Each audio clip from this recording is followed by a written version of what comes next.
నెల్లూరులోని Sri Sairam English medium school విద్యార్థులు తమ ఉదారతను చాటుకున్నారు.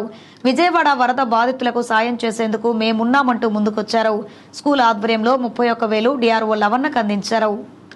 నెల్లూరు నగరంలోని Sri Sairam English medium school విద్యార్థులు విజయవాడ వరద బాధితుల కోసం సహాయం అందించారు. స్కూల్ నుంచి సేకరించిన 31,000 రూపాయల విరాళాన్ని చెక్కు రూపంలో డిఆర్ఓ లవన్నకు డైరెక్టర్ రాధారాణి విద్యార్థులతో కలిసి అందించారు.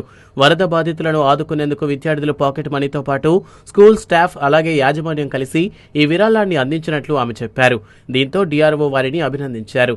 తమ వంతుగా బాధ్యత తీసుకుని ఈ కార్యక్రమాన్ని చేపట్టినట్లు డైరెక్టర్ రాధారాణి తెలియజేశారు. వరద బాధ్యతలు విజయవాడ వరద బాధ్యతల కోసం మా చిల్డ్రన్స్ అనేది కొంచెం ఫండ్ అనేది ఇవ్వటం జరిగింది. ఇది మన పిల్లల తరపున 10,000 రూపాయలు అనేది పిల్లల తరపున స్కూల్ కరస్పాండెంట్ గారు ఒక 15,000 రూపాయలు అనేది ఇవ్వటం జరిగింది. స్టాఫ్ ఒక 5,000 అనేది ఇవ్వటం జరిగింది. టోటల్ ఫండ్ అంతా వచ్చేసి 31,000 అనేది కలెక్ట్ అయింది. ఇది మన డిఆర్ఓ గారు లవన్న గారి దగ్గర ఈరోజు ఆ చెక్ అనేది అందజేయటం జరిగింది.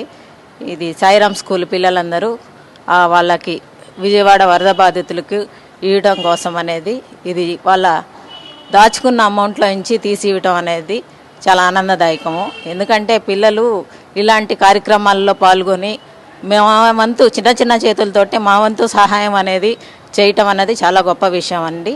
ఇది అభినందనీయ విషయం అనేది తెలియజేస్తుంది.